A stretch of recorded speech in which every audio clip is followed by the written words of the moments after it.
चाय की विशेषता। तो तिब्बत की जो चाय है वो बड़ी अनूठी है अपने में। उसमें नमक, सोडा, मक्खन आदि से भरपूर चाय बनाते हैं वो लोग।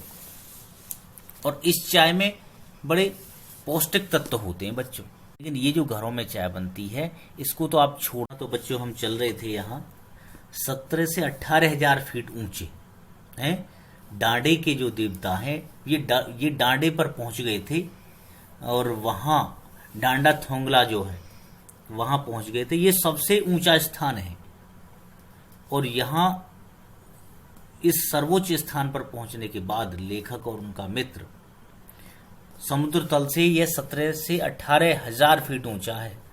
वहाँ डांडे के देवता की तस्वीर बनी हुई है और उनको रंगीन कपड़ों से, सींगों से आदि झंडियों से सजाया जाता है।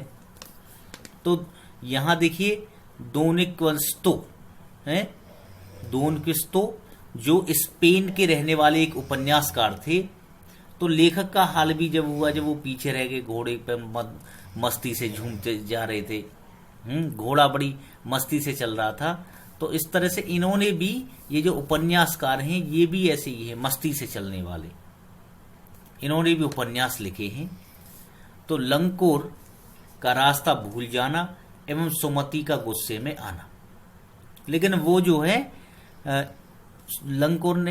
लंकोर पहुंचकर जो है वो सुमति जो गुस्से में थे वो शांत हो जाते हैं, क्योंकि लेखक ने बताया कि मेरा घोड़ा जो है चल नहीं पाया था, इसीलिए मैं लेट हो गया। खैर आगे पहुंचकर वे वहां पहुंच जाते हैं और यजमानों के यहाँ, क्योंकि सुमति के वहां यजमान थे, जाने पहचाने वाले लोग थे, क्योंकि गंडे भी बांटते थे उनको वो। तो वहां उन्होंने बड़ी खातिर की सत्तू खाया एवं थुक्का भी पीने को दिया। सत्तू बनते हैं उनके यहाँ चने के, जौ के, हैं आटे के, बड़े अच्छे लगते हैं बेटे।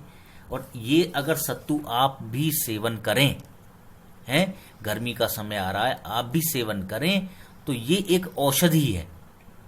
हाँ, इसको पानी में डालकर इसे घोलकर तब पीते हैं। इसमें चीनी वगैरह डाल के आप ले सकते हो, गुड़ वगैरह भी डाल सकते हो, शक्कर भी डाल सकते हो। तो इससे क्या है कि लीवर जो आपका है वो सही बना रहेगा और डाइजेस्टिव सिस्टम जो है वो प्रॉपर काम करेगा। और कभी भी इससे पथरी भी नहीं होती है सत्तू खाने से। अच्छा, तिंगरी क्या है? पहाड़ों से घिरा हुआ टापू है, ये वहां पहुंच जाते हैं। लंकोर से तिंगरी पहाड़ों से घिरा हुआ टापू है और उसमें एक पहाड़ी है जिसका नाम है तिंगरी समाधि गिरी। तो वहां जाकर अब उन्होंने क्या काम किया कि वहां जाकर वहां उन्हें एक मंदिर मिला और तो सुमति ने कहा कि भाई ठीक है, मैं वहां यजमानों के यहाँ हुआ हूं, और लेकिन लेखक बोले कि हो सकता है कि ये कई दिनों में आए। इसीलिए उन्होंने कहा लहासा पहुंचने पर भाई रुपये मैं आपको दे दूंगा, तुम वहां मत जाओ, ठीक है ना, मैं रुपये तुम्हें उतने दे दूंगा। लहासा पहुंचने पर अब सुमति राजी हो गई और वो उनके साथ वहां चल दिए। तो फिर शेकर विहार पहुंचते हैं वो। तो शेकर विहार में क्या है? जागीरों की बस्ती है, जागीरदारों की। और जागीरदारों का जो है एक बहुत बड़ा हिस्सा जागीर का जागीरदार ही करते हैं। यहां तक कि खुद जागीरदार खेती करते हैं बेटे।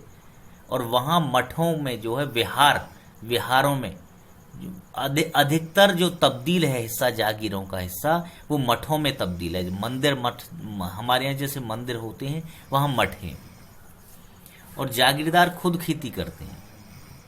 तो वहां भिक्षु जो है एक भिक्षु होते हैं जो खेती का इंतजाम देखने के लिए भेजा जाता है और ये जागीरदार उसको राजा से कम नहीं समझते। तो देखिए अब ये वही वहां पहुंच गए शेकर विहार में। तो भिक्षु नमसे जो बड़े भद्र और अच्छे पुरुष थे वहां पहुंचते हैं और लेखक को एक मंदिर में रहने का स्थान मिलता है।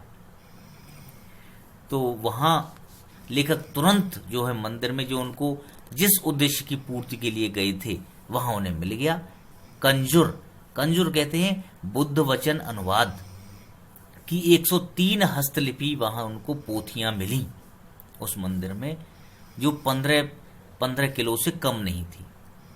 तो वो तो उनमें लग गई लेखक ढूंढने में, अपने पढ़ने में, पोथियों को पढ़ने में और उनसे ज्ञान इकट्ठा करने में। और सुमति यजमानों के यहाँ चले गई गंडे बांटने के लिए। तो लेखक ने तो सोचा था कि अब ये टाइम लगाएंगे, लेकिन वो अगले ही दिन लौट आए और लेखक का भी कार्य पूर्ण हो चुका था। इसीलिए भिक्षु नमसे से विदा लेकर वे दोनों खुशी खुशी अपना सामान बांधा और वहां से तिंगरी होते हुए अपने देश को लौट आए। धन्यवाद बच्चों, ये पाठ आपका पूरा हुआ और मुझे उम्मीद है कि आप जो है इसको ढंग से देखेंगे, मनन करेंगे। और इसके जो ये पॉइंट्स हैं, मैंने यहाँ 29 पॉइंट्स लिखे हैं बच्चों। इसके हिसाब से यहाँ से देखिए, यहाँ से लेखक परिचय से लेकर और यहाँ तक पूरे ये पॉइंट्स हैं आपकी। इधर ये सेकंड पेज पर हैं, यहाँ भी देखते रहिए और इनको जो है आप कर लेना, ठीक है ना। तो मैं आपको ये क्वेश्चन, इस चैप्टर तो फिनिश हो गया, अब मैं एक क्वेश्चन भी भेज दूंगा आपको और इन नोट से आप समझ लेना। धन्यवाद बहुत बहुत, चलते हैं बच्चों, थैंक यू।